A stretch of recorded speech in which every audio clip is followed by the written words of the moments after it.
All right, everyone, what is up? We are back with the Golden Mishas versus ADEZ.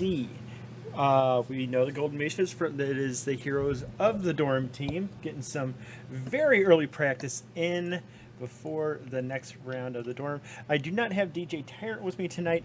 He is indisposed at present. However, I have someone I'm very familiar with, one of my co-hosts on the Piro's Power Hour on twitch.tv/blitzpro on Tuesday nights at 10 p.m. Eastern. I've got my good buddy P Flame G, a far superior player than what I will ever be, and he will be helping me bring the analysis tonight in this game. How you doing tonight? I'm doing good.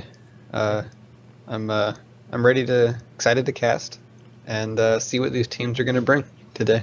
Yeah, we should expect some good tight play coming out of the Golden Mishas. I've not gotten the chance to cast ADEZ just yet, but Golden Mishas are definitely no slouches. We did have a fun little show match between the first place teams between Division 1 and Division 2 in Rixer for Kids and for Division 1, and you face Braxis in Division 2, and you face Braxis definitely held their own. I mean, the skill gap was there, but you face Braxis definitely had some very, very good moments in that match. So I was really pleased to see that. We are going to Cursed Hollow for this first game tonight between the Golden Mishas of California and ADEZ. Am I saying that right? I haven't. Yeah, ADEZ. That's going to be a problem to say consistently. So Yes. we're getting the slots sorted out. So Cursed Hollow it's a pretty vanilla map. Hmm. There's not a whole lot of tricky map play that can happen. So usually the best team is going to win here. Yeah, this is. There's a reason Blizzard makes you start out on this map when you're a brand new player because it it's a very mechanically sound map in my opinion. There's very little that can go wrong in terms of I'll say RNG. Like Hmm. sometimes, you know, the like something like Infernal Shrines, you'll get weird RNG where you'll have maybe top gets ignored for a few shrines. You know, it goes by. It'll always go through the first three, and then it gets kind of weird after that. And sometimes you just get bad RNG. So, but this one is pretty stable, even to the tribute spawns. Where the first one spawns, you know, the second one is gonna spawn pretty much near that area, and then the third tribute is usually the opposite side of the map. If I remember my curse placements correctly. Uh, I think basically they can't line up all on the same side of the map, and usually the second one ends up being close, but it doesn't have to. Yeah. So we are letting the teams banter a little bit. Get rough. Got one of us has to be a referee, otherwise we can't unpause the game if it gets paused. Which would be hilarious. Yeah, here we go. Give me ref. Everyone ready? Double checking that, and yes. All right, so just to clarify, Golden Mishas is Team 1 or Team 2? Golden Mishas is Team 1. I have All right. I have Watcher on my friends list, so I know him just by how often we've cast him here recently. This is the third time we've cast Golden Mishas in as many weeks, so. But this is, like I said, this is my my friend, my co-host of the Heroes Power Hour. This is P Flame G. He will also be joining me, not this coming Monday because that's the NA Cup, but the Monday after for some sweet HGC Open action for the EU side. So make sure hit that follow button, check us out. It should be a good time. Carl's in-game knowledge is pretty deep. Yeah, I like to think so. So I'm excited to see what if the European world dominating talent stretches all the way down to their open division. I'd like to think so, but we are getting into the game at this point. Oh, that's not the thing I wanted. There we go. We are now into Cursed Hollow. I need to. There we go. That's better. I was wondering why I had muted it earlier so I could talk to people in the client, and whoops, I forgot to unmute it through Windows. So, but right now they're hovering that Dahaka band. That's a nice solid band. Dahaka's a nightmare on this map. His ability to split push is just really annoying. Yeah, it's one of the taller maps in the game, not the most, but definitely a space to split push, and probably one of the weaker map objectives. You can afford to not be there for an extended period of time, which is why split push gets so much value on this map. That is true, and we see them hovering that Garrosh band instead, but they stick with the Dahaka in the end, and really that's like we said, that's a really solid band right there. You can't go wrong with that. There's a lot of value in having a strong split pusher. He wins almost every solo lane. He has a global. He's a very strong flanker and just good tank in general. Yeah, absolutely. So we're gonna take a look at what the Golden Mishas will decide to ban here soon. Sometime I get a weird bug sometimes where they're hovering something, and Balrog fan can see it, but I can't. So it's like a special surprise for me every time. I see nothing. I'd be interested to see if they ban another global to try and limit those options. So like a Uh, Falstad. a false stat. I've seen Abathur used effectively on this map in coordinated play. Yeah, that's definitely possible here. But we've got It's a the false Falstad. dead. Yeah, so definitely wanting to see the globals not play a priority here. Tassadar, Master Skin Tassadar, no less. To be fair, at this point, he could just paid 1,600 dust for it, That's true. That's true. or however much. I mean, Tassadar, it's a good opener. It doesn't. It kind of tips your hand on what you're wanting to do. So we'll probably be seeing some snatches away. Maybe a Vala pickup here early. There's just so many heroes. Like I don't think you. I think they want to pick Vala here, but Tracer Tassadar is really good. Any form of a melee with the Tassadar is really good.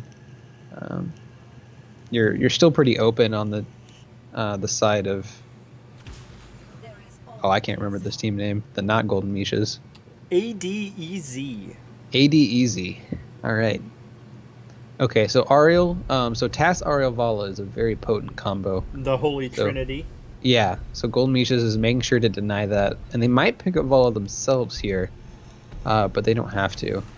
No, we get the Garrosh, and I'm so excited for this. This is gonna just definitely dissuade any kind of melee heavy comp. So, whatever tank they pick, I almost want to say they're forced into a Johanna pick because she's almost the only one who can engage into Garrosh safely due to her Iron Skin trait. Anybody else is just going to get chucked backwards the instant they get into range, either through his Warbringer or, then getting tossed backwards or just walking up. Mm-hmm. So he makes it very dangerous for melee or short range heroes. So I think I'd like ADEZ to pick some heroes with dashes, some heroes that are pretty survivable. Mm-hmm. Tassadar is already one of them, right? If he gets flipped, he just hits E. Right. We saw, Charlie and I saw Lunara have a really bad time against a Garrosh because this Garrosh was just constantly just throwing Lunara into 4 people. Mm-hmm. And there was a Li Ming on their team, so instantly she would eat half her health bar. So here's another tank. If you flip ETC, you're basically giving him the Dream Mosh Pit. Yeah, pretty much. So this is a really nice counter pick out of ADEZ, and there's not a whole lot. They don't have any. They could queue into the stuns, but that's why you pick the Uther. Divine Shield the ETC can't throw him, can't really do much, And they don't have a cleanse yet on the side of Golden Mishas. So yeah, I am expecting a Brightwing out on the side of Golden Mishas, or I believe a Malfurion. Any cleanse hero is gonna just do a lot of good. There's the Tracer ban. Yeah, they respect that. One of my all-time favorite combos. We got to play around with that last night in some casual play. We lost, but I had a good time. Mm-hmm. I think Tracer Tassadar is a really good synergy, but with ETC, you're really looking for some lockdown and some big AoE damage, which Tracer isn't really.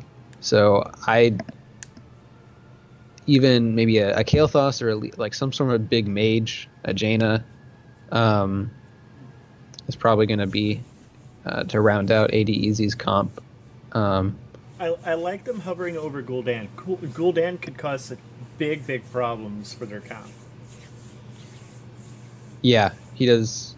I was going to mention Gul'dan and Lara both are very good batteries for Ariel, and both do very good spread damage, which Uther has a hard time dealing with.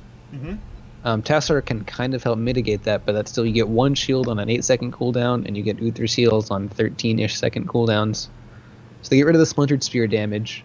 I heavily expect Golden Mishas to pick up a Vala here as a very strong damage dealer. Compares very well with Ariel. Yeah. I feel like ADEZ might be holding back that Gul'dan.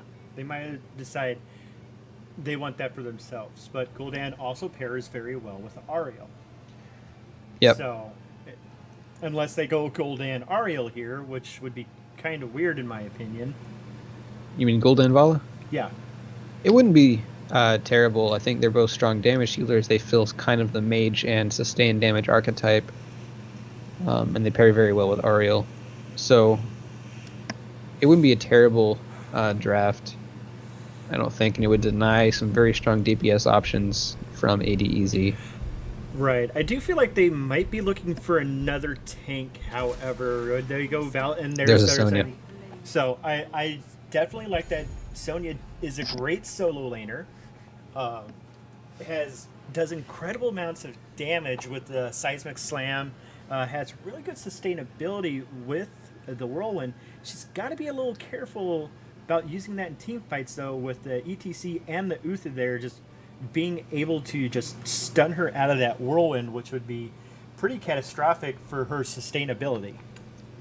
Yeah, the lockdown's going to be a problem for her. I think unless Golden Mishas has a surprise pick, I would have preferred them to hold off on the Sonya. I think there's a very low likelihood ADEZ was going to pick up that tank bruiser. I think both of their last two picks are going to be high damage options because they have the two supports already. Now, hear me out. Hear me out on this. If they're gonna go if ADEZ goes double tank, they're pretty light on the stuns. They could go Chen here. Which team is light on stuns? Golden Mishas. Golden Mishas. They have enough.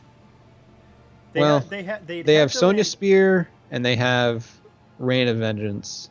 And that's an ultimate, or that's a heroic. Yeah. If Garrosh throws Chen, he just kicks his way out of it. Yeah. But regardless, it did not happen. They picked Greymane Ragnaros. So let's see what this last pick's going to be. I'm finding myself in agreement with you. I'd like to see a mage come out. Mm-hmm. A Gul'dan would Gul'dan would be very good against all this melee.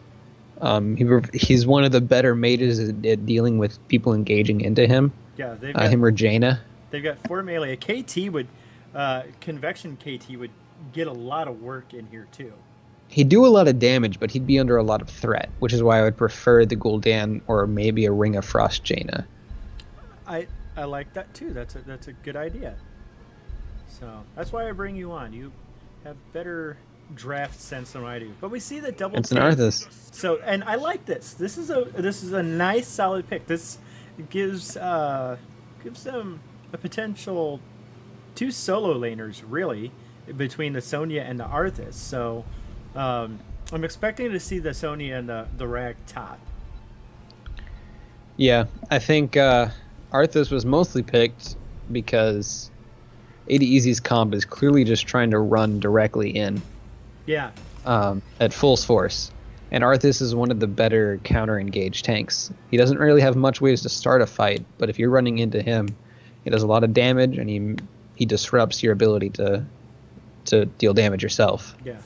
And the Howling Blast is a good way to just stuff somebody from just moving and being able to continue to walk forward. So we're going into game 1 between the Golden Mishas and ADEZ here on Nexus Commentaries for Chair League Thursday Night Heroes. With me is P Flame G. I'm pretty excited. I think I am worried on the side of ADEZ with their melee heavy comp, but if they can get it going, that Greymane should be able to get a lot of work in. Either if he gets the Divine Shield, or if the ETC lands the Dream Mosh and Divine Shield. So why don't you go ahead and introduce the Golden Mishas for us? So on the left side here, we have Pierce on Sonya. We have Tebin on Arthas. We have somebody running around I can't read, N4 on Ariel. Watcher on Garrosh, and Mr. Fahrenheit with the Soul Carry Vala. So, and on the side of XCD, we've got him on the Tassadar Woofsters, on the Greymane appropriately, Promise on the Uther, Mecha Streisand on the Ragnaros, and Plies Soda on the Rock Fizzy God, Soda. Fizzy Soda on the Rock God ETC. So we're looking at those two dance around each other. Watcher on the Garrosh and Fizzy Soda on the ETC. We do see Valis sneak up into that bush, and get a little closer as we move to the middle lane. Arthas getting a little bit of pressure on him. Tassadar trying to get that early value with the Templar's will right there. Already got Bunch of CC going down into Garrosh mid or bot. Yeah. Barely misses on that Q from Garrosh right there. That would have definitely been a kill on Woofer if that had landed. He would have got thrown back behind the gate. So we take a quick look at the top with more of the same between Mecha Streisand and Pierce on the Ragnaros and Sonya. But it looks like Mecha Streisand getting the better or taking the worst of that, and has to head back behind his wall. Both of those top laners have used their wells, so when the tribute fight happens, they will not have that for the first fight at least.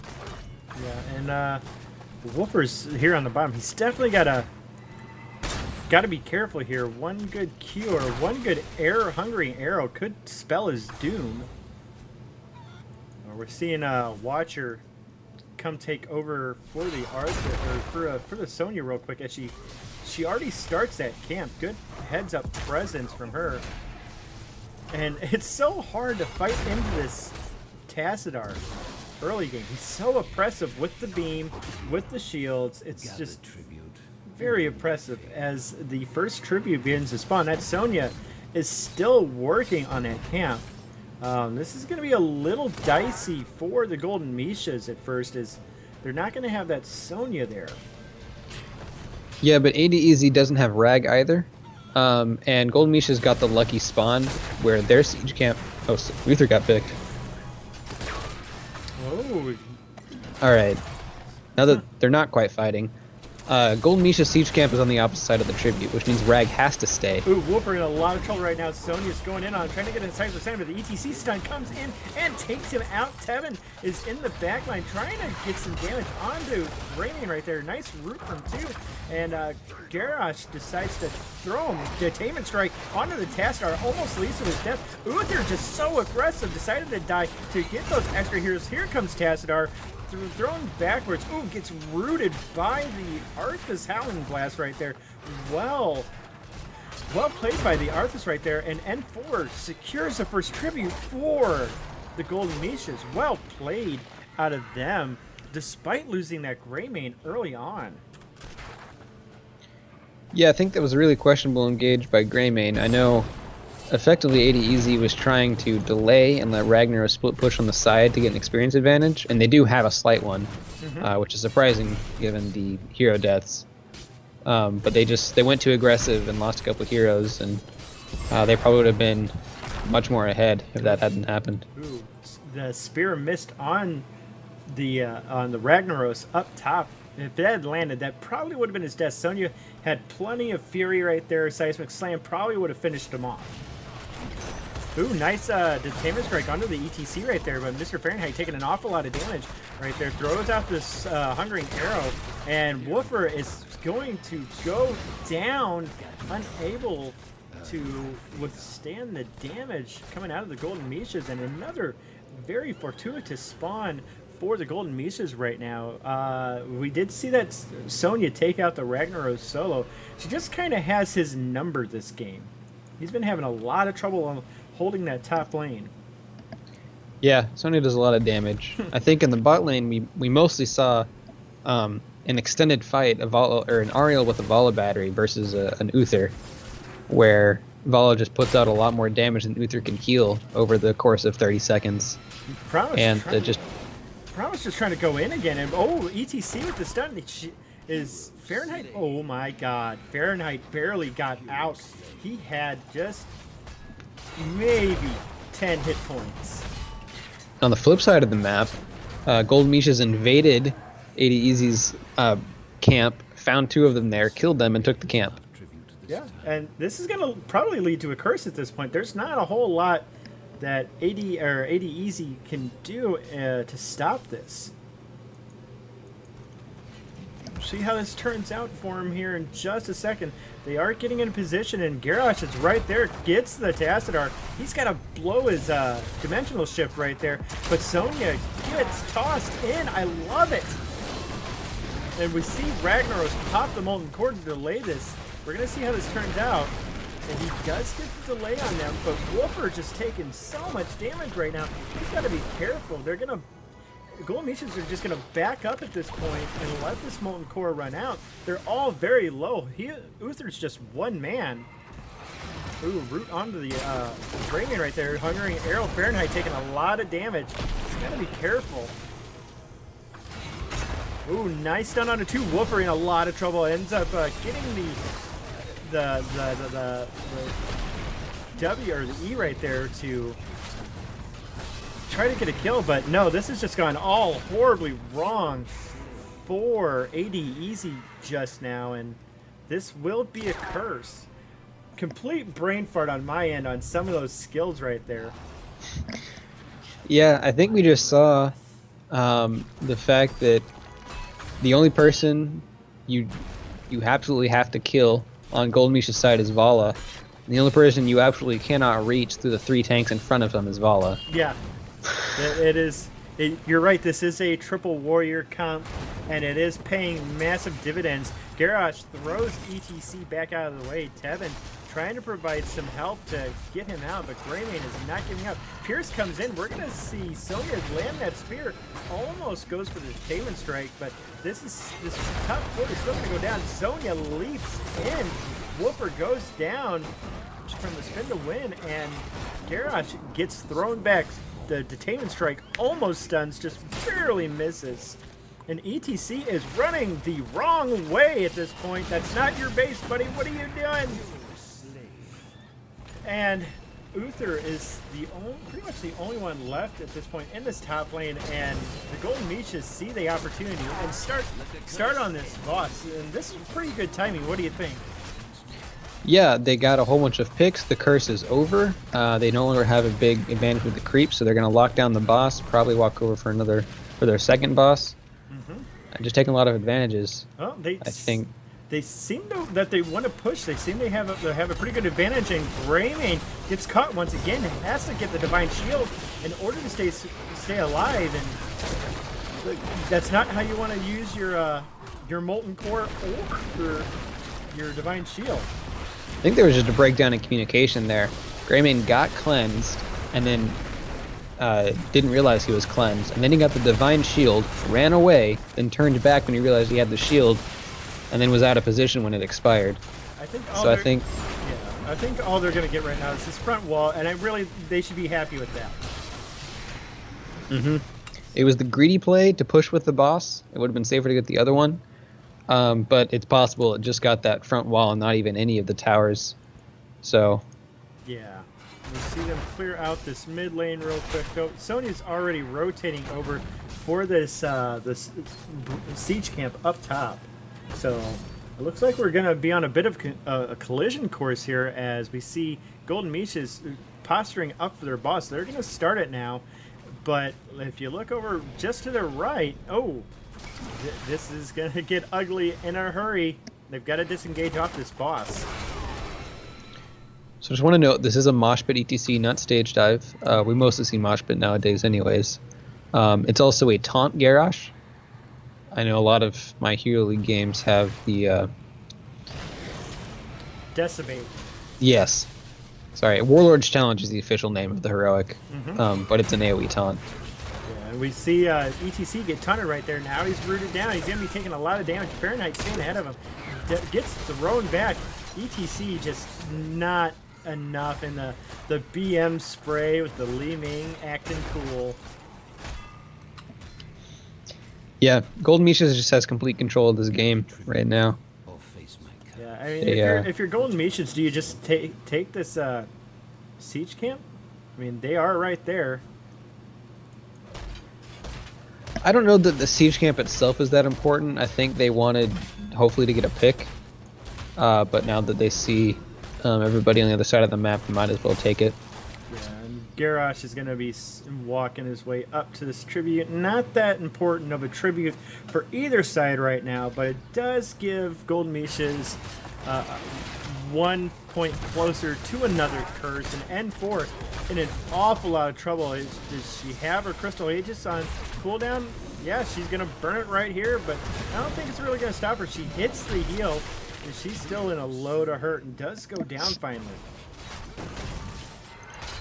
She does go down and burn the Aegis, which I don't think was worth it, but it's a 45-second cooldown at this point. Ooh, I do like this aggression coming out of ADEZ right now. They're going to try to take this boss, but it doesn't help when you get rooted and then you get stunned. Garrosh is going to grab somebody. They're going to go for a ride. Cleanse onto Garrosh right there to leap into the Sonya. A solo mosh pit onto Mr. Fahrenheit. Eats the hammer and goes down. This is going pretty poorly for the Golden Mishas right now. Mecha Streisand doing as much as he can to stay alive, but as I've just learned, the little bump from ETC does not stop Sonya from spinning.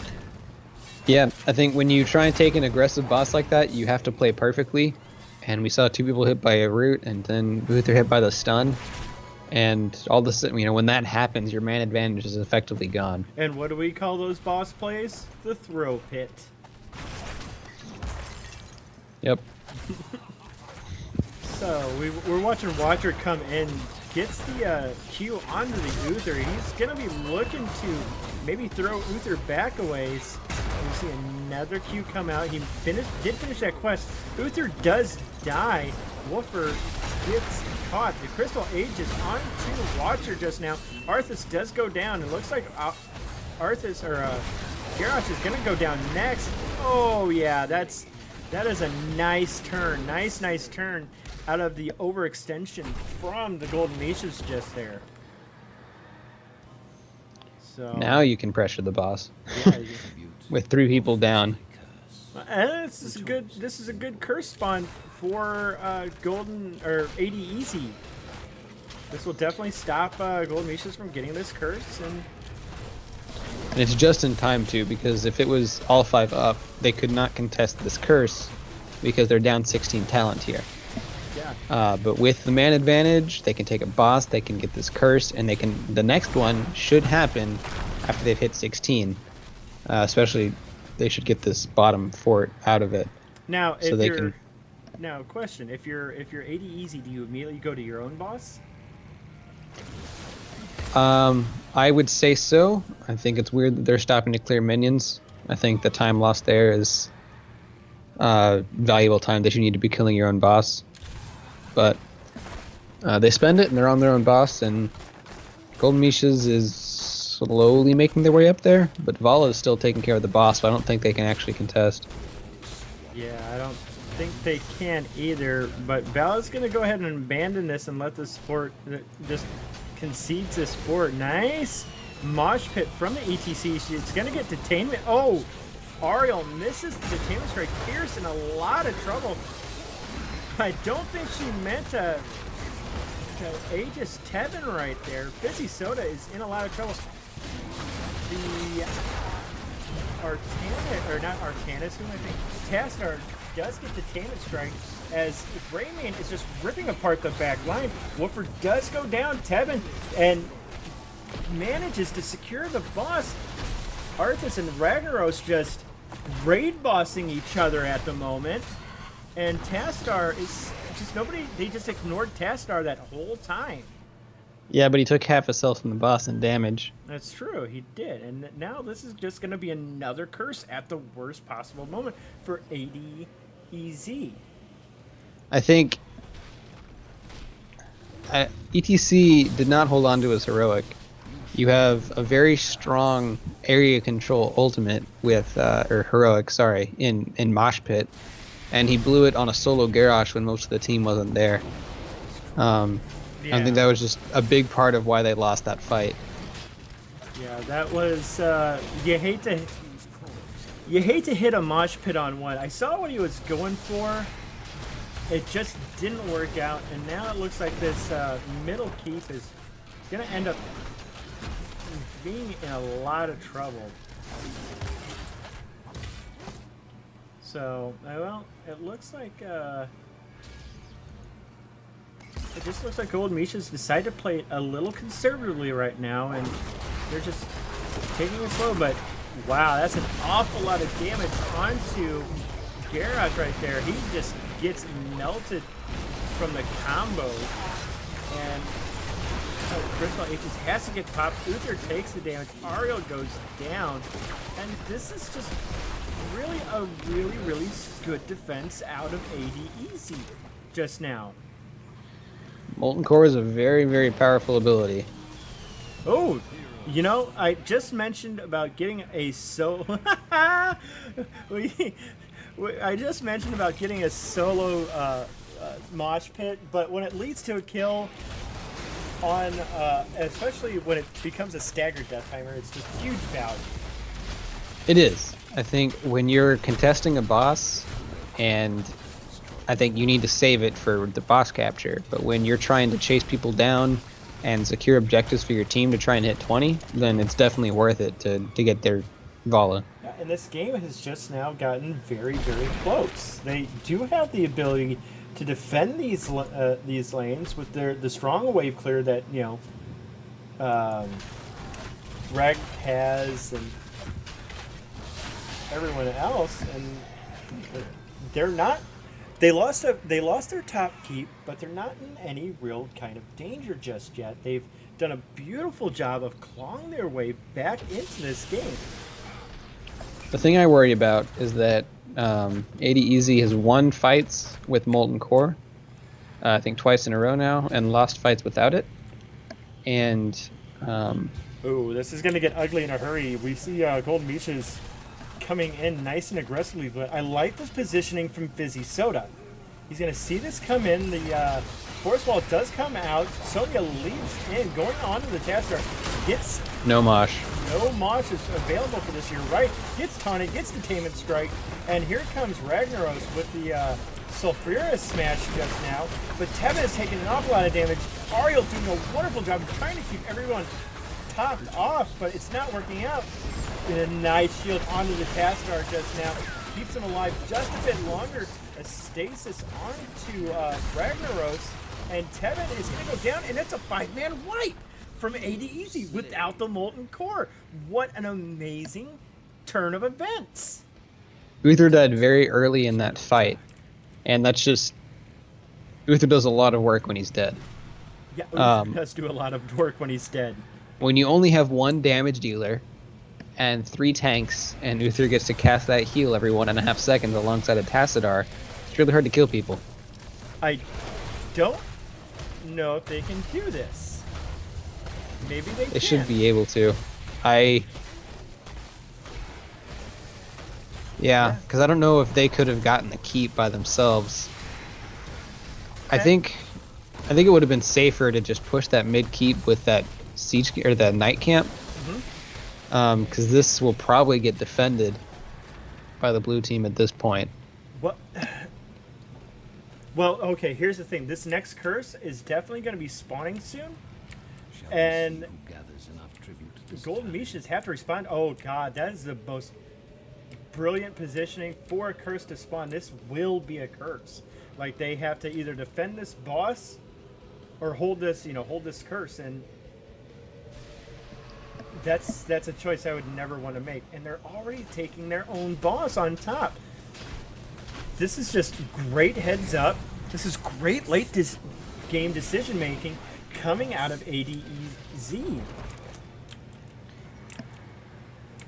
Looks like the bot keep went down to about half health. Ball's going to stay there and prevent the waves from taking it any further, but looks like ADEZ is going to push this top boss. I think that I think this is the correct move. Yeah, you can't ignore a boss with the curse on. Your towers will not help you kill it. It is a 20-minute boss, and you just have no other option. Yeah, they've got to respond to this, and I like the choice to go for this top keep rather than try to take a different lane. They're trying to equalize this pressure, and they can't really be faulted for that.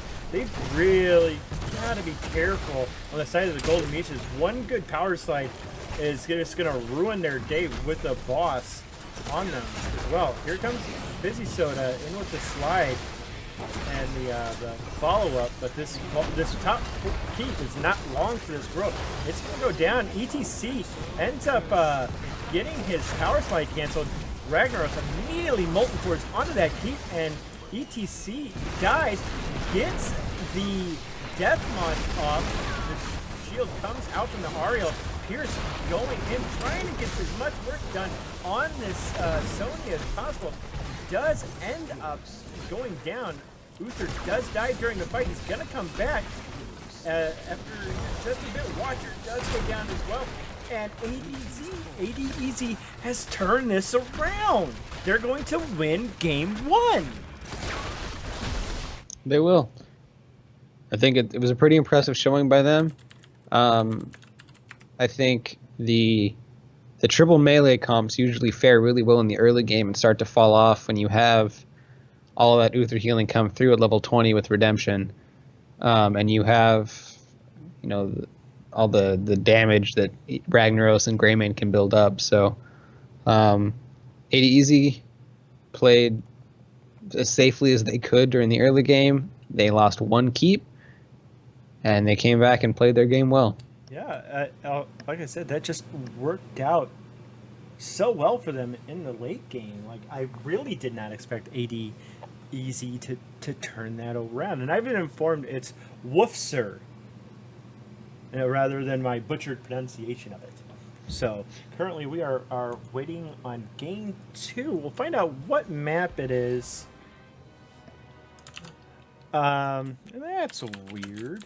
A guy who can't type in chat, but he's verified, so I'll have to figure that out. I'll have to go in the settings later after the cast.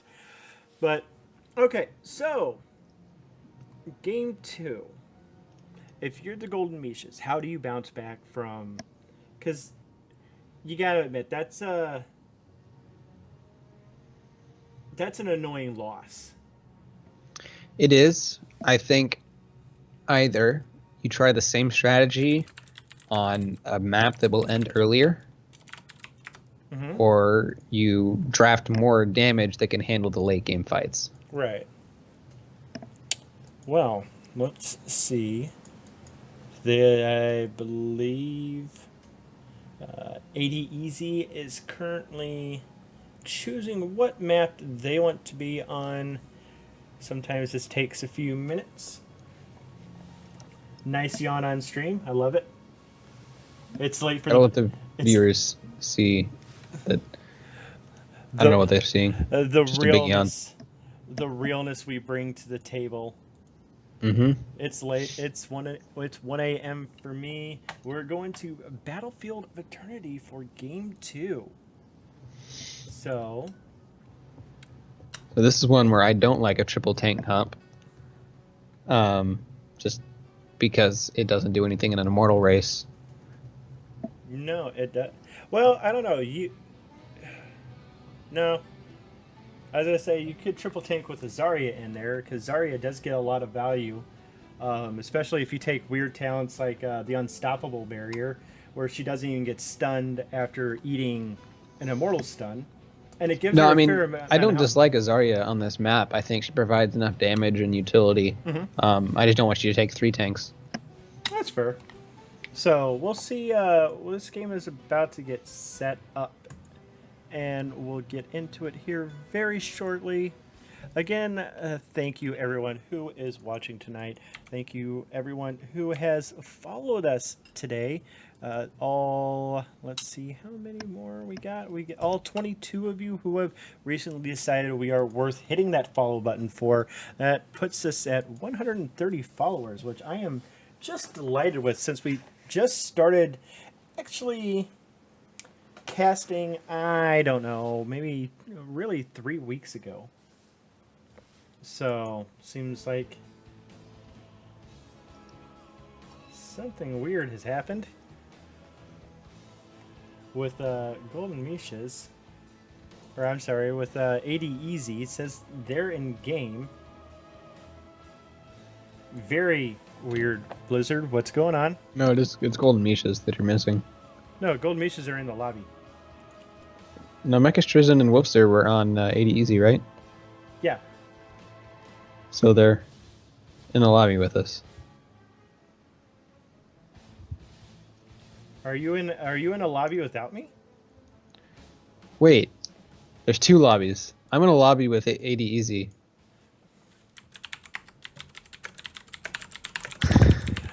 I'm in a lobby with the Golden Mishas.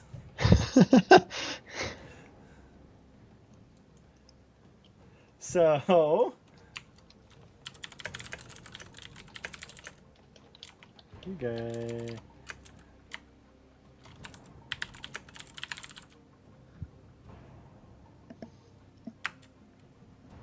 Okay, so it does look like it looks like the Golden Mishas will be joining ADEZ's lobby. So, Carl, if you could throw me an invite to the lobby. Wait. Oh, wait, hold on.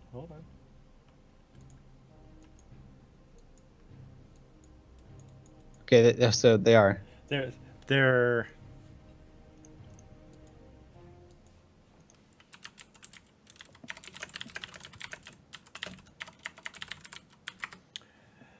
All right, here we go. Battlefield of Eternity. Let's go. I'm not on ADEC, neither are you. I am not nearly good enough to play at this level. I can talk about it, though. That's why I'm here. Gave up on my dream. We have a random Kevin in the lobby. And He throws out the question mark as soon as he gets in.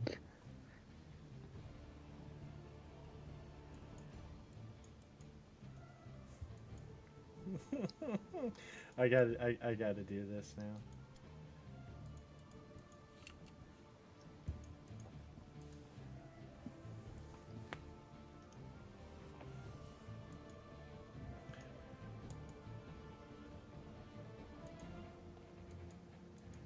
Wow. How's your night been? My night's been good. Good, that's great. This is the awkward portion of Nexus commentaries where it's late. We really don't have that much to talk about except for the game. And, okay, so that's what's going on. We have...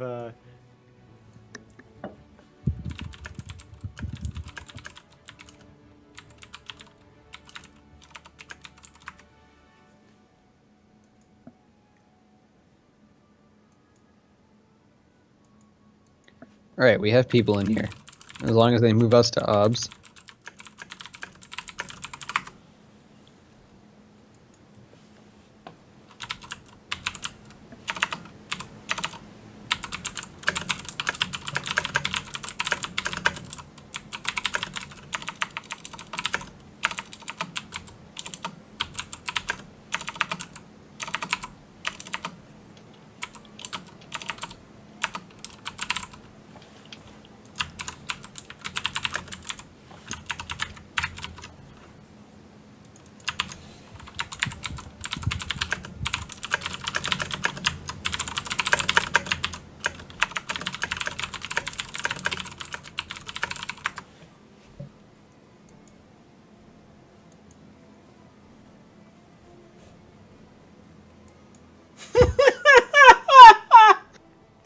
Goodbye, Kevin. Bye, Kevin. Nice of you to stop by.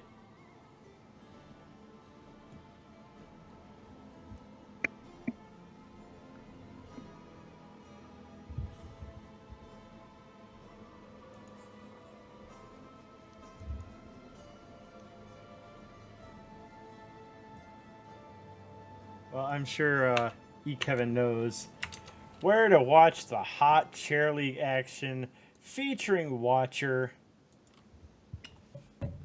as he said he was his personal cheerleader.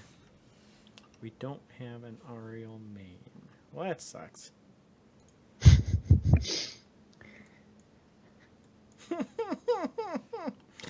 Oh.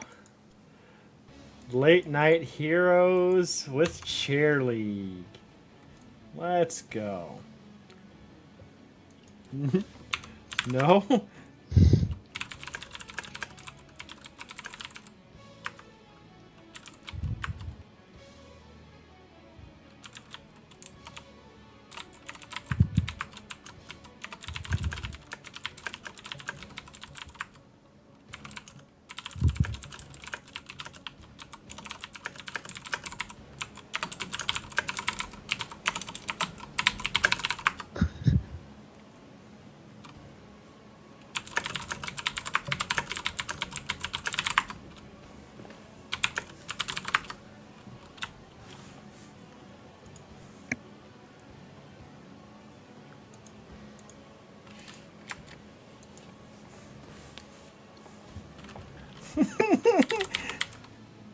All right, we're going into game 2 with the Golden Mishas, California.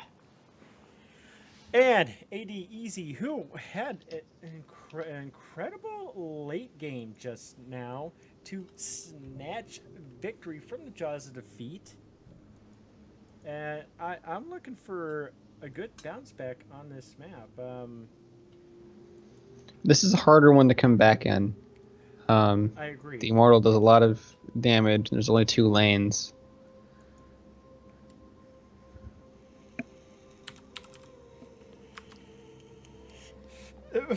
I just want you guys to see this at this point, so I'm just going to transition over. Ooh, all the emotes. I mean, if they want to get into an emote war, I'm game.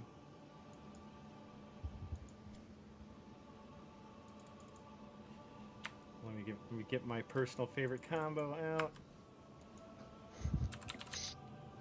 Gotta get that eggplant sweat for heroes combo going. All right, it looks like teams are ready to go finally. I think. Maybe. You see the chat? Love the chat. All right.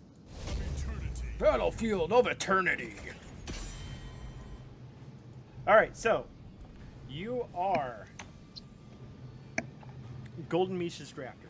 You are looking to bounce back after that heartbreaking loss.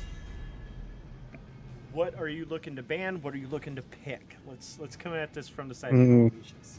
I'm gonna ban Greymane probably, unless I want to first pick it. ADEZ showed a good proficiency with the Greymane. He's an excellent pick on this map. So I think that priority goes up. I think the global priority we had in the last trap goes away. Garrosh was giving that Greymane in particular fits. He seemed to be really accurate on hitting that Q over and over and just getting a good toss into his teammates. So, but Pro Genji getting banned. No, they decide against it. Hovering the Ariel now. Hovering the Garrosh now. Hovering the Genji. They're having a hard time deciding at this point. Both are really good bans, but I'd rather see the Genji ban because he just creates too much chaos in team fights. So they decide to instead ban the Garrosh. He's a very good hero. He's very new. So, most people figured out, the biggest thing he does is the grab flip combo. Yeah. But it's a devastating combo. Mm-hmm. And learning the range to play around him and where you're safe is kind of hard to do. So if you don't want to deal with it, ban it. Yeah. And Balrog fan was talking about how he's considering Garrosh maybe top 4 tanks in the game right now. And I'm inclined to agree with them. But only in the 4 slot because Dahaka, Arthas, and a new Barak all exist. Yeah, there are a lot of good tanks in the game right now, but he's very, very difficult to kill. He provides a lot of displacement and can just win you a fight at the start, kind of like a Stitches can. Yeah, and he has a deceptive amount of sustainability with the armor and talenting into his bloodlust. Good lord, that was a quick Tassadar pick right there, following the Varian ban. And both these teams with very high priority on Tassadar. Yeah, they really like the task play. I feel like we're about to see some Illidan shenanigans. Whatever it is, it's not an immortal race. You don't pick Tassadar for that. So But I think Golden Misha's big goal is to draft a hard engaged teamfight comp and blow up ADEZ and then take the immortal in the aftermath of the one team fight. Okay, so humor me on this. What if you paired a strong engaged combination with a Tyrael, or not a Tyrael, Tyrande, to help with the immortal damage? So let's throw some names out there. Let's say they go Illidan, a good tank, take your pick, and then they follow that up with the Tyrande. I don't like it. You don't like it? Is this just another one of my terrible ideas that should never see the light of day? I mean, I have to see it in action. My gut feeling is that Illidan, if you're going in the all-in Illidan hard engage basket, Tyrande is not the hero for that comp. So you're just kind of saying, well, we're going to cut back on what we're actually trying to do and hopefully make up for the fact that we don't have a mortal burn with this Tyrande pick. And you're just kind of going to do two strategies not well instead of doing one strategy well. So, once again, let's just chalk this up to this is why I don't draft, because I have terrible ideas that go in every direction and end up even worse. I mean, as far as you know, as I know, on this map you have two ways to play the game. Ooh. This might be an immortal burn comp. Yeah, this is now. Okay, so now do you consider the Lunara as a backup healer to Tassadar? In the Tyrande? Yeah. Did I say Tyrael again? It's you said Lunara. Yeah, I meant. So now the thing holding back the Tyrande is there's no CC. So the only setup she's gonna get is you draft an ETC or a Muradin. What about the classic Stitches pick? The pick off and blow up. It takes a lot of coordination. You're just putting your draft in a lot of directions. Okay. It could happen. You could see a stun tank and a Tyrande. But the first three picks are not really towards that. I'm just really hung up on wanting to see Tyrande.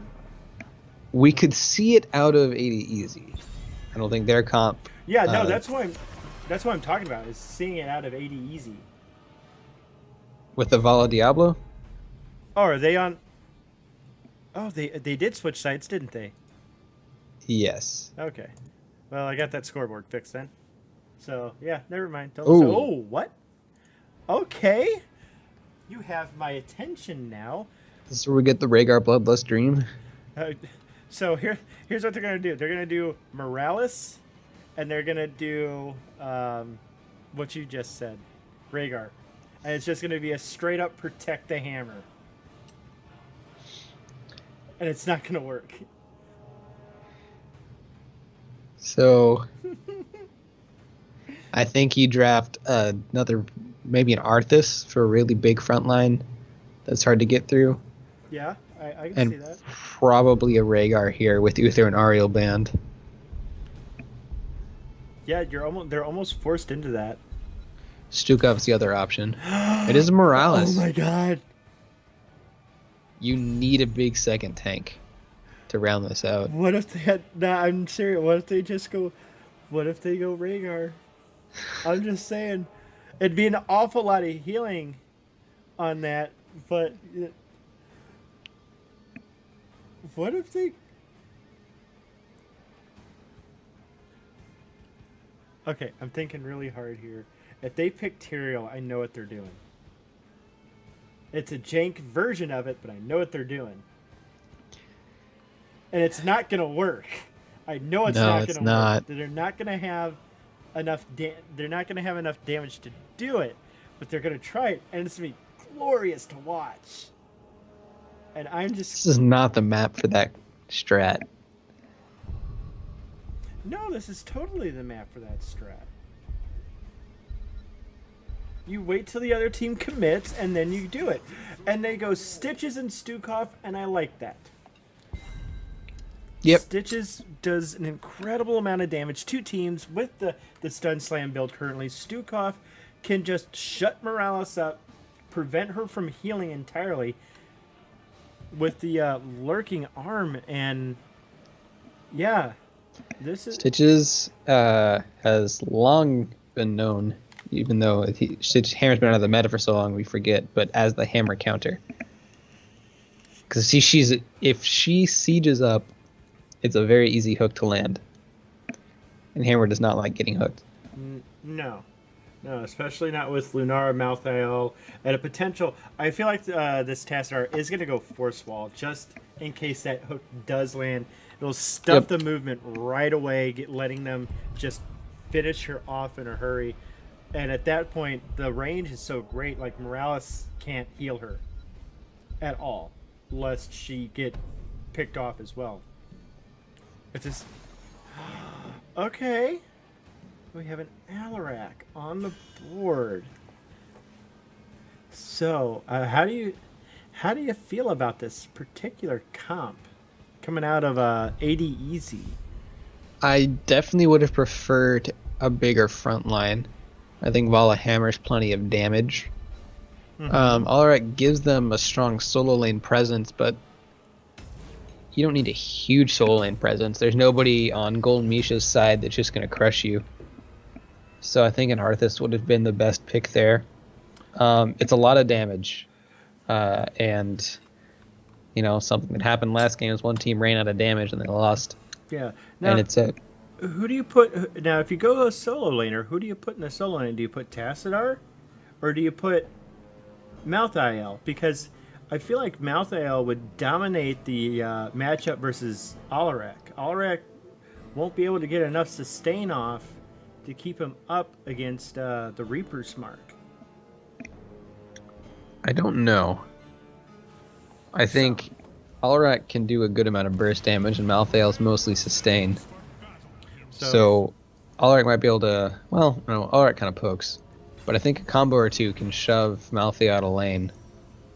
Right, that's true. So, well, here comes a game. Oh, we may have a small problem. The battle begins in 10 seconds. 5, 4, I think they're going to be forced in to this. to arms. So, well,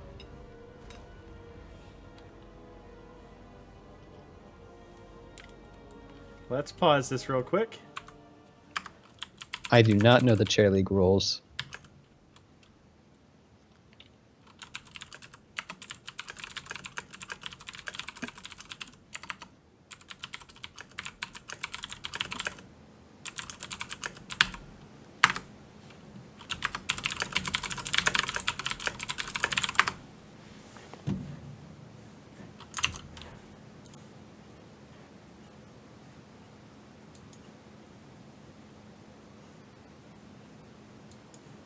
All right, so I have to take a quick second and talk to the chair leagues. There's desk.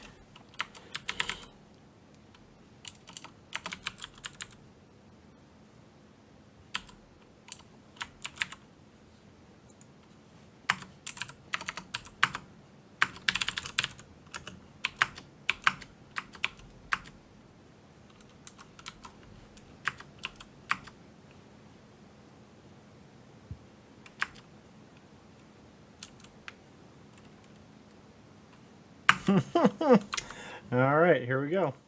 So, go ahead and introduce our team on the left-hand side. So this is ADEZ, right? Yep.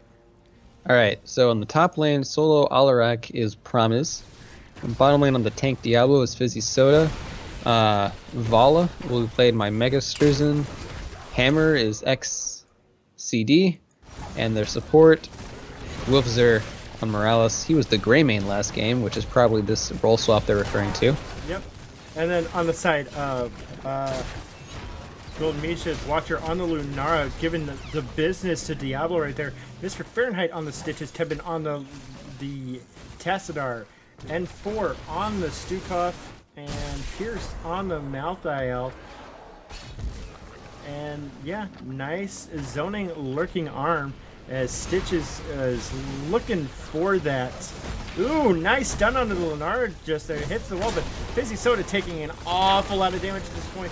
Fahrenheit getting super low and dies in the process. Nice heads up play to counter initiate right there. Let's see how Pierce is doing. I know he did pop as well a little bit ago, and it kind of looks like Promise is just kind of giving him the business right now. Yeah, I thought that was a pretty questionable Diablo engage with none of his team there to follow up, but when he fell back to the towers, Golden Mishas overextended and paid the price. Yeah, and now we see the Immortal Phase start up, and the Golden Mishas waste no time whatsoever jumping on this Immortal, trying to force it to halftime, and it just looks like it's going to be a race at this point. So we'll see how this turns out. Smart decision from the Hammer to not siege up right there. Yep, Siege only gives you splash damage and increased range, neither of which are helpful against the Immortal. Yeah, and Yes, if you can siege outside of the range of the stuns, then you don't have to move, but Golden Mishas will win this race pretty handily. yeah, I don't believe Alarak ever came down. No, the Golden Mishas had gotten lucky with the positioning of where it was, and just immediately ran to it and got the halftime phase in a hurry. So we are currently looking at this Immortal, you know, about a 40% shield at the moment. Will be getting some work done. Nice decision from Hammer to siege up. But And, she did not siege in range of the range attack for the Immortal, so he was pretty safe. Oh, Ooh, Morales in a lot of trouble. Wolfser getting just destroyed. Does not manage to stay alive right there. This Immortal's getting incredible value right now. Oh no. Lunara just obliterates that poor Hammer right there. And this Immortal is getting an incredible amount of value. Mecha Streisand's gonna go down to 2 to poison damage. And do you disengage here or do you go for the wall? Ooh, Fizzy Soda taking an awful lot of damage away. The Pustro from the Stukov misses. The Immortal finally goes down. They're definitely going to try to get at least a tower in this. Diablo just going nuts. Eats the lurking arm, and all this damage from Lunara is just too much at this point. I don't know if Wolfzer was giving up his teammate for dead and not healing him, or thought he had his Q on him that whole time, because this is a role swap. Yeah, so But he was not healing that Diablo for most of the time he was out of position. I hate to see this kind of thing happen. But we do see Golden Mishas rotate in on this. Let's see, Alarak, let's see what he went for. He went for sustaining power at level 1 rather than that quest talent. Gets a good Discord strike onto Pierce right there. And Diablo gets the stun onto N4. Stukov in a lot of trouble. Wolfser coming in for the heal, and Malthael goes down in the meantime. Just too much damage on the side of ADEZ, and they're going to move in to take, either bait this. Nice. I like the idea from Alarak right there. Oh, Wolfser is just not long for this world. Nothing they can do to stop Morales from going down. And Watcher just trying to give Valor the business. Yeah, there's not much you can do when your Morales gets hooked. You can't do much either when your Diablo gets hooked like that either, and he's in a bit of trouble. N4 taking a lot of damage though. Tassadar almost managing to get the kill onto that Diablo. With just a amazing bit of back and forth as we see the next Immortal spawn. Malthael still on the top lane for the Golden Mishas, getting that work, and Busy sort of just running in and just shadow charging the siege camp right there. But this is going to be a good start for ADEZ. They're already on that Immortal. They're already burning it down. Malthael and Lunarna combining their powers to just shred the health on this thing. This is why, yeah, this is why you draft those two. Yeah, I mean, ADEZ had to deal with the siege camp in the bottom, and Golden Mishas took that time to deal the extra damage, and they have a huge lead now. They have a 2-level experience lead. Yeah, Morale is taking an awful lot of damage right there, but is gonna go down. Morales needs to heal her at this point. She's not gonna survive. Morales is gonna go down now, as well as Lunarna is just all over her. The damage is just too much. Mecha Streisand's gonna go down as well between the poison damage and the Reaper's Mark. I mean, is this a point where like you're just getting so many kills as a Malthael?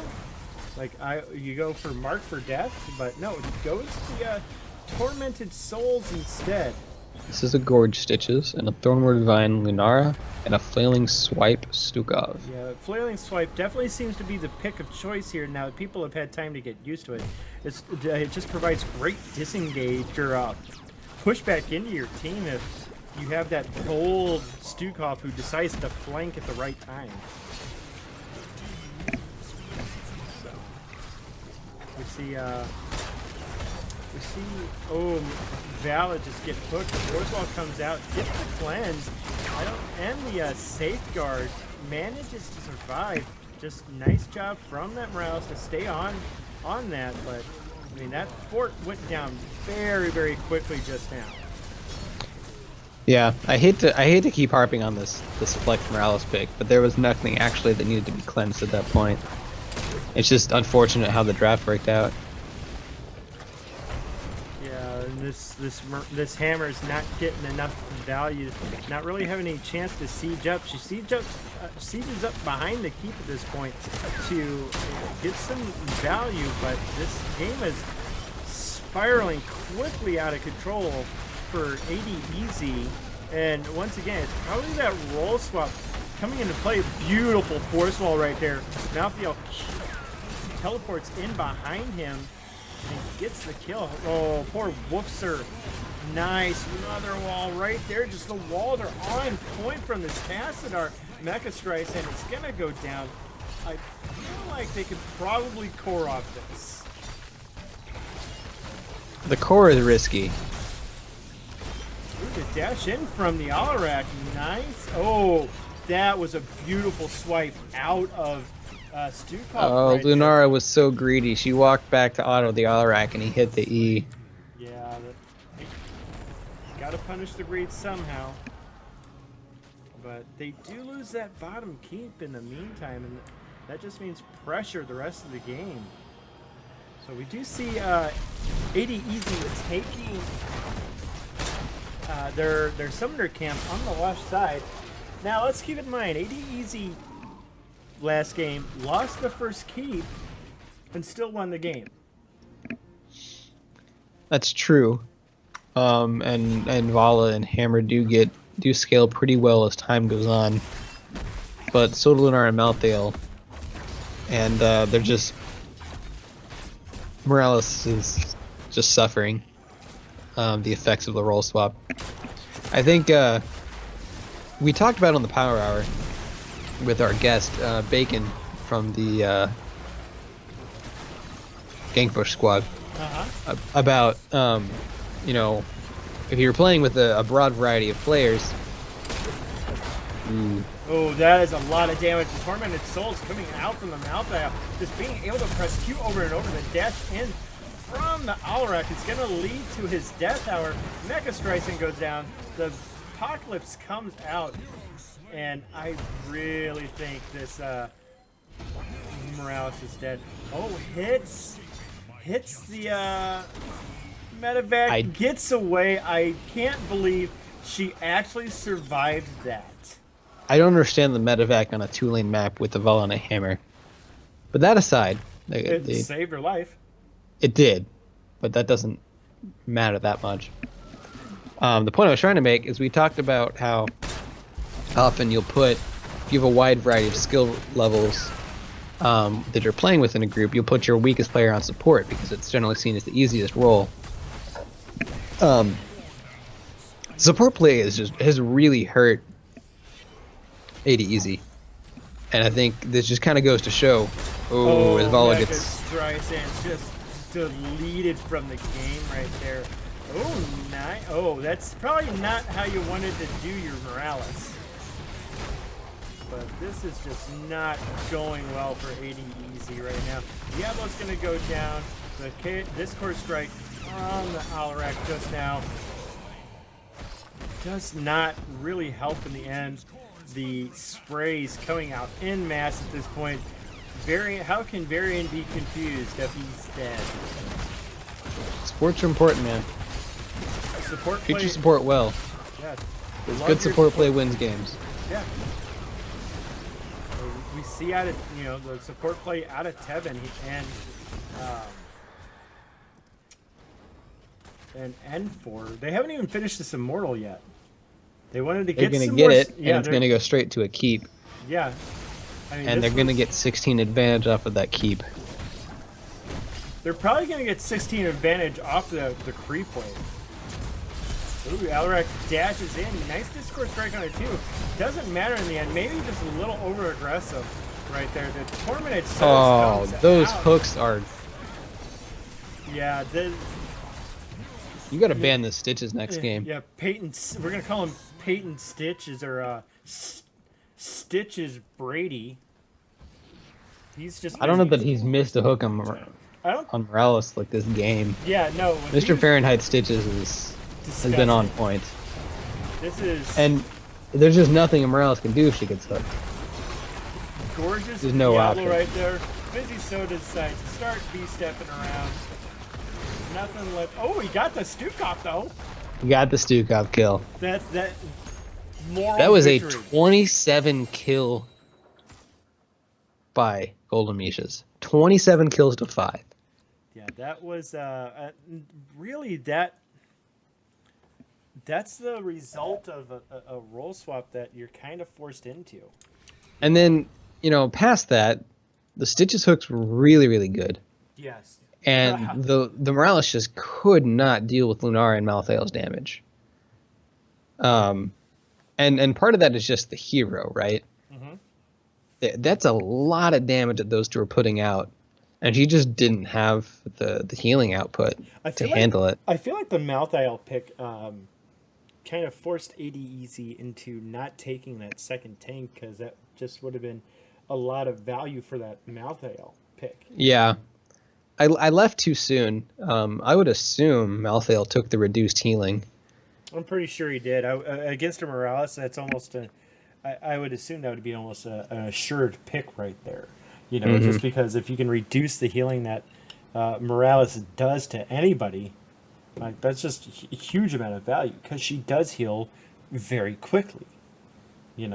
So right now we're sitting at 1-1 between ADEZ and the Golden Mishas. Some more friendly banter in the chat room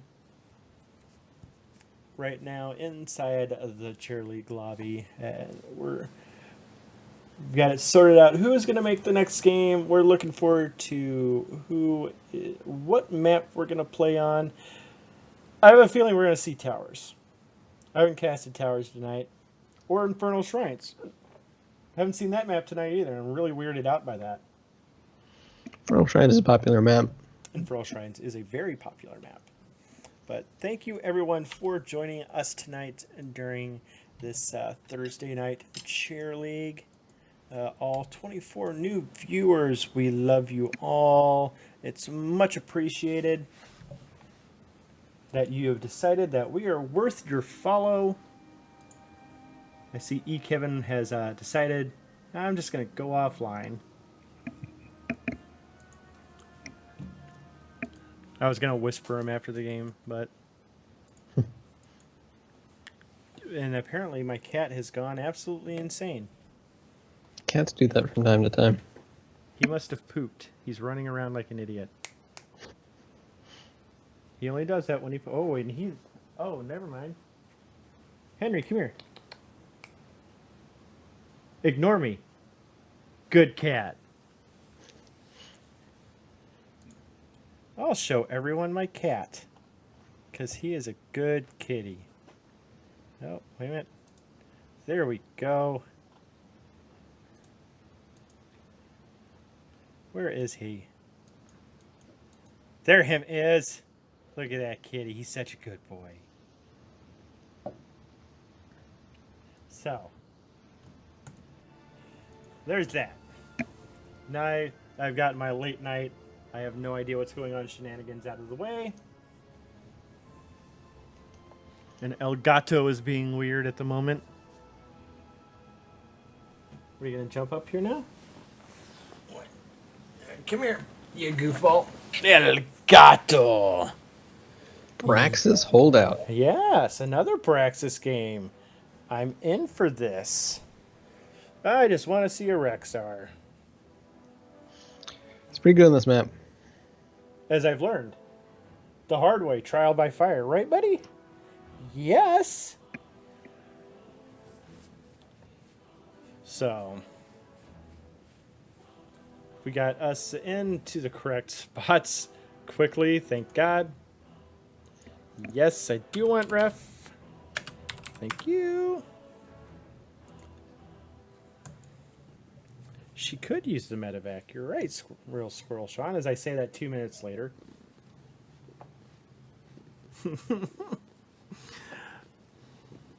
What do you want? You're going down. So, Braxis. The rubber game.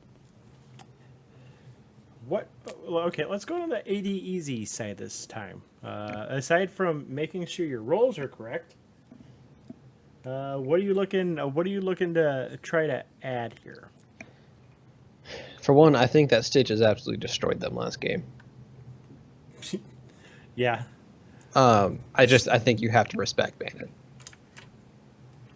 But on Braxis? I mean, I draft Stitches in my 4-man. Okay. I can respect that. I can respect that. So. But on this map in general, you need a strong solo laner, and you need a 4-man with good sustain. Ariel's really good here because she doesn't run out of mana. Mm-hmm. Gul'dan is pretty good. But Ariel doesn't have mana. That doesn't count. Yeah, well, I'm just saying, you're not going to be like, oh, we've been around this point for a minute, and I can no longer cast my heals, because she doesn't care about that. Right, okay. Whereas a Morales will just run out of mana and be a useless healer. That's a fair point, and we are going into the draft right now.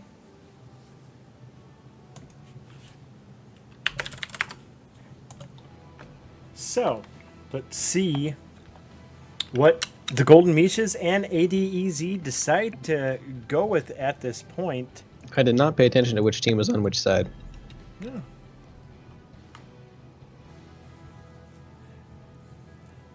We'll find out after the draft. It doesn't take me that long to swap sides if I have to.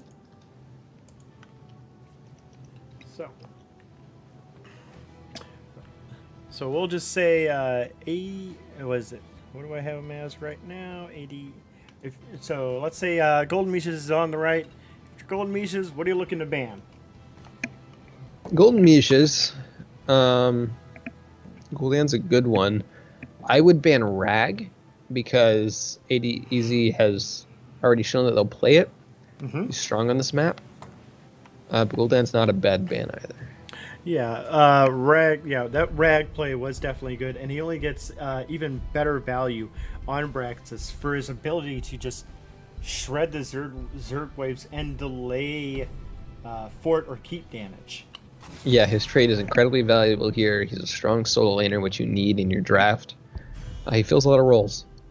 So I would be looking for ADZ to pick him up early, or for Golden Mishas to ban him in the second phase.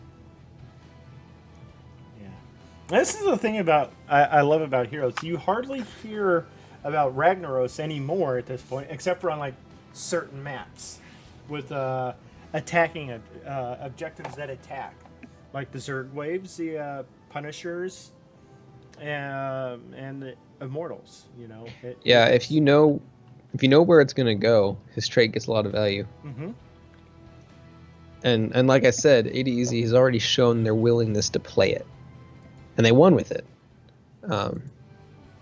So clearly they have a proficient Ragnaros player.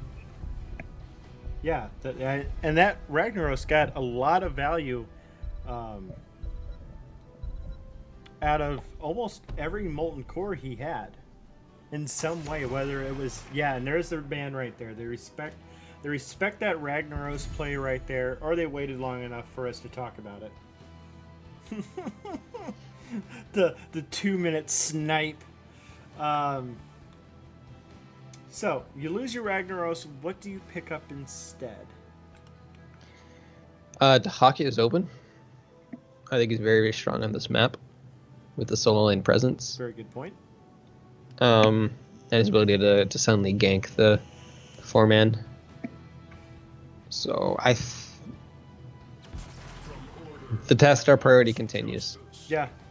I really can't fault him for the Tassadar priority either. I mean, he's such a strong pick.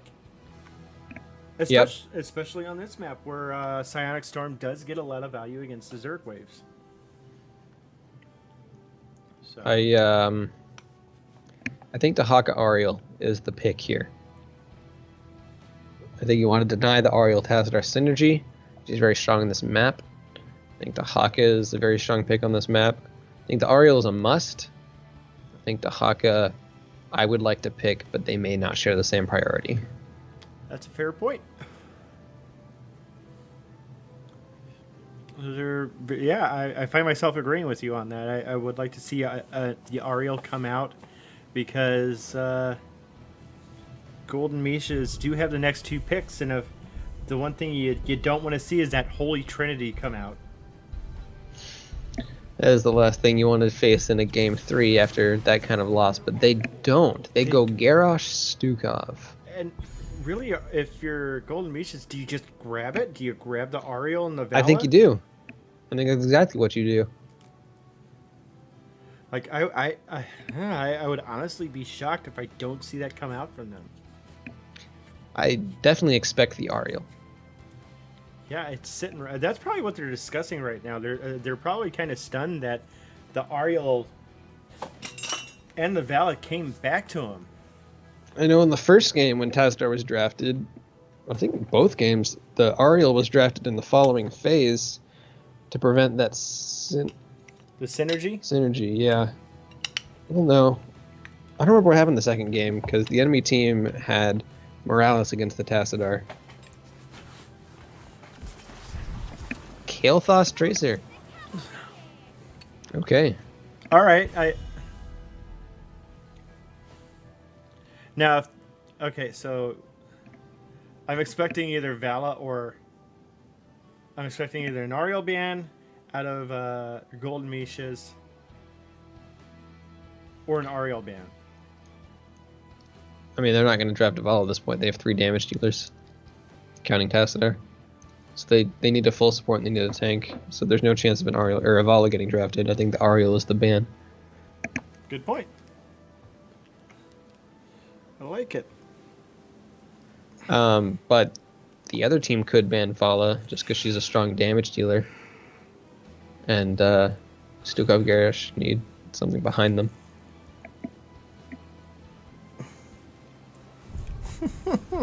I have private messages coming to me from viewers saying Golden Mishas is prioritizing tasks because Woofser is the #1 tracer in the world. Why didn't they pick it game 1? I don't know. I think they got banned game 1. Might have got banned in the second phase, which is why they picked it up in the first phase this time. Yeah. So, and without tasks, you can't really play a tracer, and that's a fair point. Tracer without a task is a lot harder to play. Mm-hmm. So, there's our answer. Thank you, Mixed Matched, for that nice bit of insight right there. They are hovering the Varian ban, and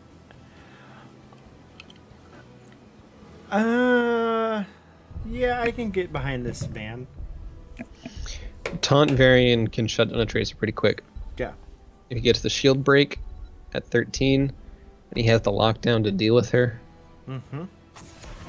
And if it does somehow go post 20, he almost gets his taunt instantly back if he does take the upgraded taunt, and he gets on that tracer. It's just a ridiculous amount of cooldown that he gets from that, you know? And that's something you don't want rapid fire taunts coming out of a variant onto your team. You definitely do not. So, smart thinking on the side of the Golden Mishas right there. So there's the Dahaka, so that's their solo lane. Greymane will probably be looking to dive onto this Kael'thas, which right now looks like Skov is going to kind of be all alone to deal with the Tracer. Because neither Garrosh or Dahaka are super peely tanks. Dahaka should, if he's claiming to be the best Tracer in the world, Dahaka should never land a single tongue onto Tracer. I fancy myself a pretty good Dahaka, and I can almost never land a tongue on a competent Tracer. Yeah. She has 3 blinks in her kit and a recall. Yeah, you almost have to guess where she's going to come in for a melee. That's the only chance you ever get trying to land a tongue on a Tracer.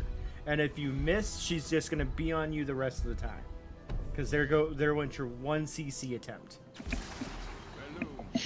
ETC Malfurion. So there is no Ariel priority in this game, which I find weird. Well, there's still one more pick. It could happen, but that's a very low damage comp with only a Greymane. That is true. Vala still is on the board here.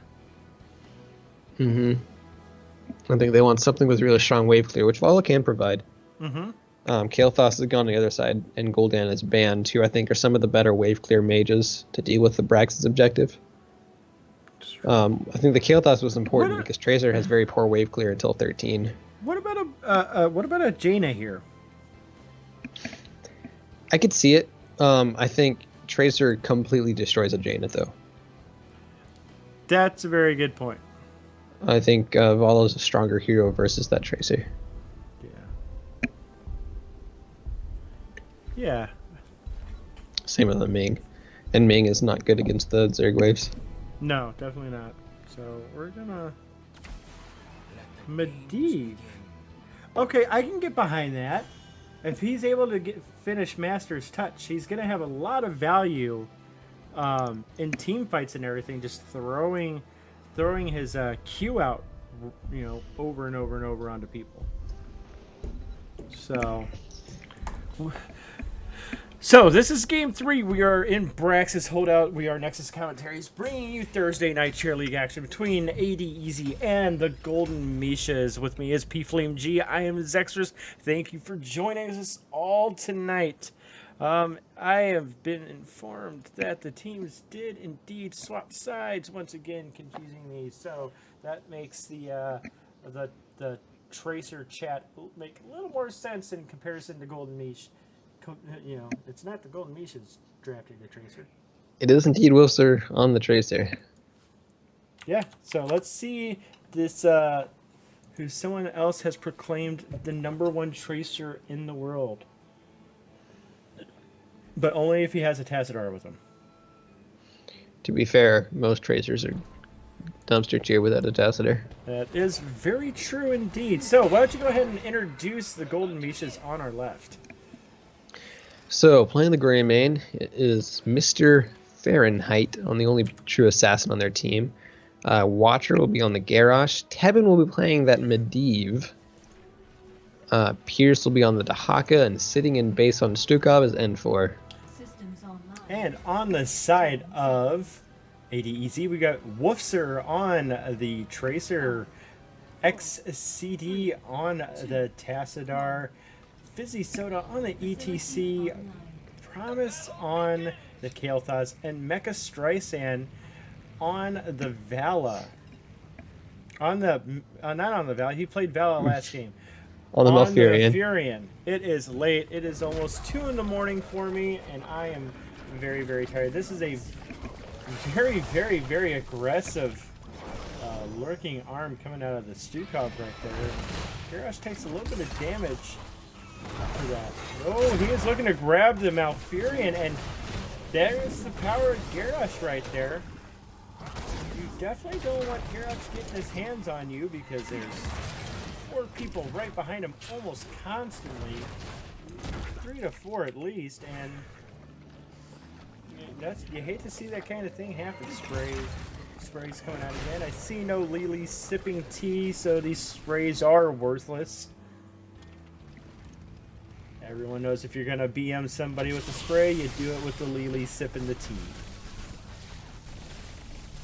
Pierce is gonna have a really, really rough time against this Tracer and Tassadar combo.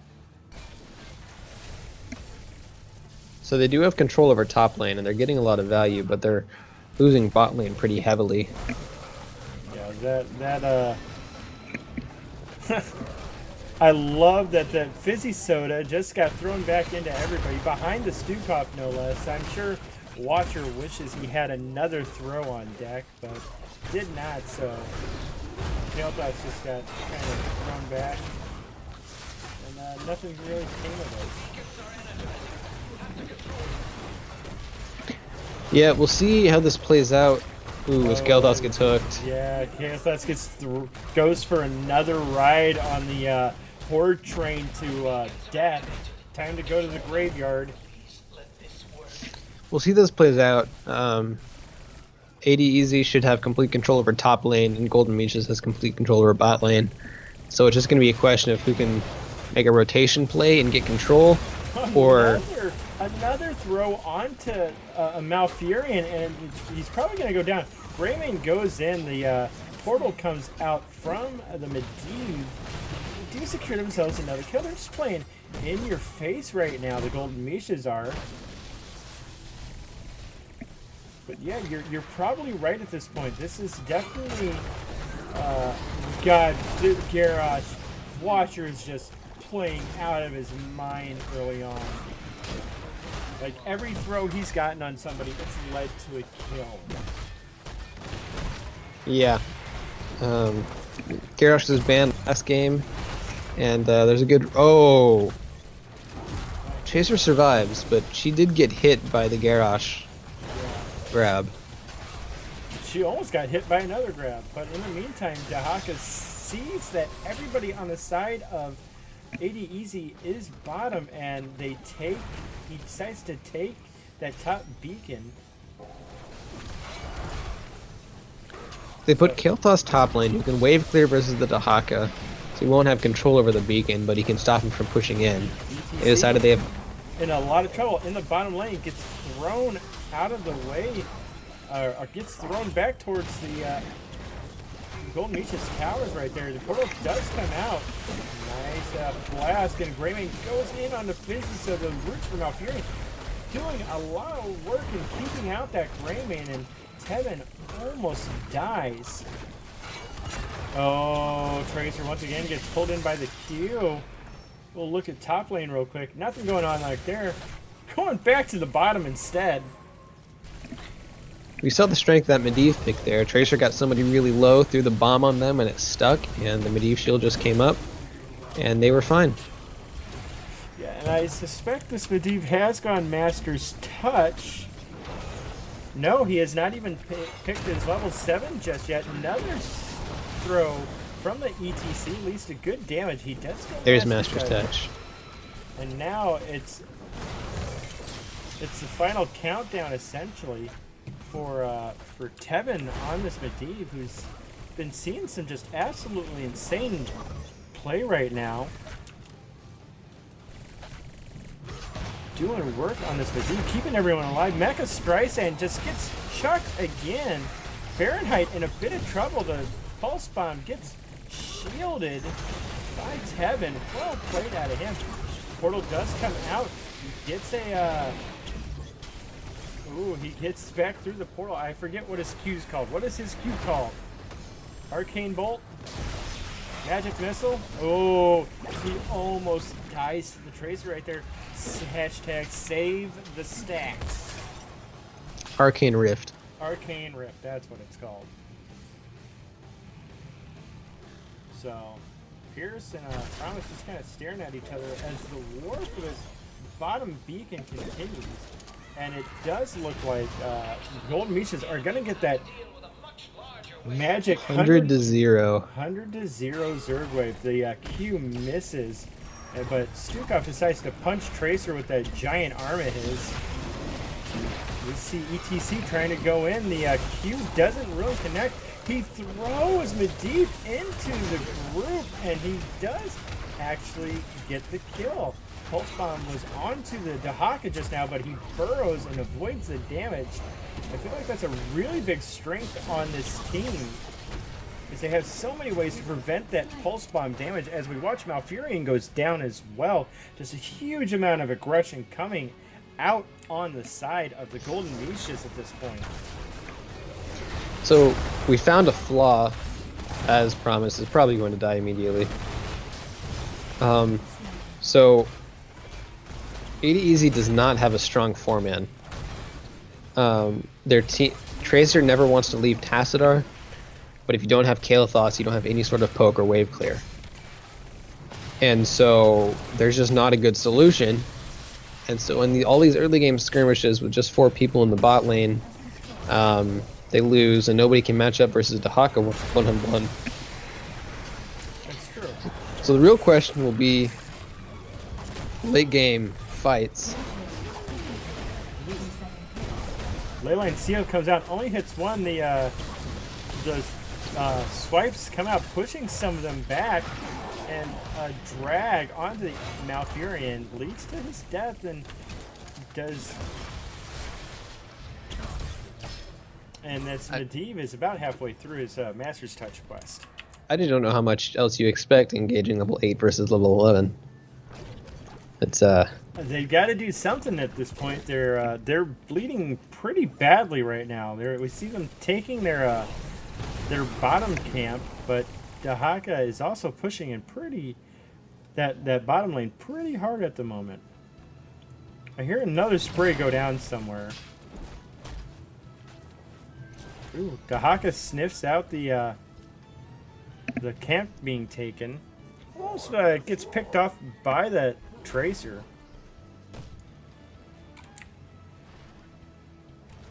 And just teams just kind of calming down, stabilizing a bit, grabbing their camps, and so I think yes. Yes, you think yes. I agree. So this is what Golden Mishas need to do. They have the 10 advantage, and the enemy team is level 9, and you know where they are because they're not on the map. There's only one camp on their side, so you invade, and you get a kill. I think they made the wrong play. They could have done this on the other camp, because now, I mean, they lost their Tracer, but they're at level 10. Right. So this is ADEZ's time to fight. Yeah, you're right, and they have a very small window. They're on the same talent tier right now for about another half level on the side of the Golden Mishas. So if they want to fight this, they've got to take this fight quickly. And it needs to be 5v5 because they don't win any of the others.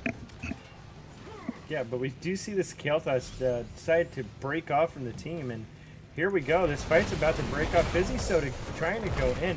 The Tracer gets the runaway stage dive in from ETC just now.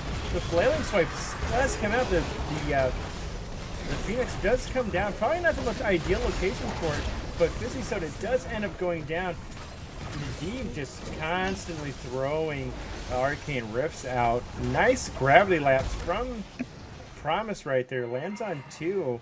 Kind of disengages, but he might be in a bit of trouble. Dahaki just completely removed Kael'thas from that fight. Yeah. And it showed. Because Tracer Task does a lot of good damage and it hunts people down. But if they're at full health in the middle of 4 other teammates, you can't do a thing. Nope. Not a whole lot you can do at this point. But they're going to try to save this keep. And a Leyline Seal hits only Kael'thas at the moment. Probably. Phoenix is down for 8 more seconds. This is going to be a scary amount of damage. The Q misses from Garrosh, but Tracer does get thrown. What is the range of that throw? Not very long. Ooh, she gets taunted. Yeah, that's a really big problem. 2 go down on the side of ADEZ right now, and the sprays continue. The drag onto Tracer misses barely, but she gets thrown instead, and Golden Mishas try to just do as much damage to the enemy heroes as possible. The support is going down. There's still a Guardian left available. The stage dive. Oh, that was clever. I got to give that Medivh credit just now. He saw the stage dive. He portaled out and got out of the portal just as the stage dive was landing. Like, for escapes, that was pretty slick. It's pretty good. So now we see ADEZ, as bad as it looks, they have one more chance. If they get to level 13, they find a fight. They don't get caught right here. They have one down to keep before, and I've seen plenty of teams come back from being a keep down in the past on this map. This is probably the easiest map to come back on, in my opinion. If you can control 100-0 Zerg wave, you definitely have a shot at all points in the late game. Mm-hmm. So like I said, just the question, but they're down 15-12 right now. It's a pretty devastating level deficit. So I don't even think they want to go for the 5v5s right now. I think they have to find somebody out of position and pick them. But when you have a Dahaka with his burrow, you have a Medivh with portals and the invulnerability shield, you have a Garrosh with all that armor. I just don't know how feasible that is. Oh, and here the Gage is going to come in. We're going to see a Leyline come out. Ooh, Leyline onto 3. This is really ugly. The Warlord's challenge does come out. Tracer can't blink if she's got her mouth taped shut. Busy Soda gets slowed by the weighted pustule, and Fahrenheit is about to go on to this. I'm expecting a gravity lapse out of this Kael'thas any second now. The portal does get dropped. The Arcane Rift does miss. There's their gravity lapse, but it's not enough. And this is the probably the worst time to lose 3 heroes. Yeah, this is going to be 100-0 Zerg wave coming down top lane against your one remaining keep with level 16 to level 13. Yeah, Tevin feeling himself pretty hard right there, decides to B-step for the stream. And no, ATC stage dived into to snatch this beacon to delay it, but I mean, it's only really kind of just delaying the inevitable at this point. How did Tracer die? She got killed. I don't know that she was near. She might have died to the catapults. That would be pretty weird. I'll have I to go wasn't- back and watch the replay, but I mean, it's possible, but that would be like a pretty big oversight right there. It would be. I can't guarantee. I don't remember her seeing her near the enemy team, but she could have been. She blinks around a lot. She does. But we're watching. Oh, whoops! They're just getting caught out by that Gareth. That Gareth just has her number. A Ooh, lot of damage coming out from. but it's on a Dahaka with a shield, and it just amounts to nothing. Yeah, you hate when you get a really good combo off and then that jerk Medivh just shields them. It doesn't do anything. A stun on the ETC, followed up by the ley line, expecting a Warlord's challenge to come out here in a minute. But the Twilight Dream says, shut your mouth, Garrosh. I don't want to hear your nonsense right now. But ETC does get thrown back into the Zerg wave. Hordes of angry bugs swarm over the Rock God. And this is probably going to be game at this point. I don't see any way ADEZ survives this. Yeah, they've got the boss on top of that Zerg wave as well. Tracer does go down again, and Cats are trying to get any kind of damage. Gets tongued by the Haka, dies, and that is going to be a 2-1 victory on the side of the Golden Mishas tonight. Whew, late night, what a game, good times. So Golden Mishas was ahead every early game. ADEZ came back and won a game with some good late game team fighting and probably some questionable draft. Game 2 was just kind of a fluke.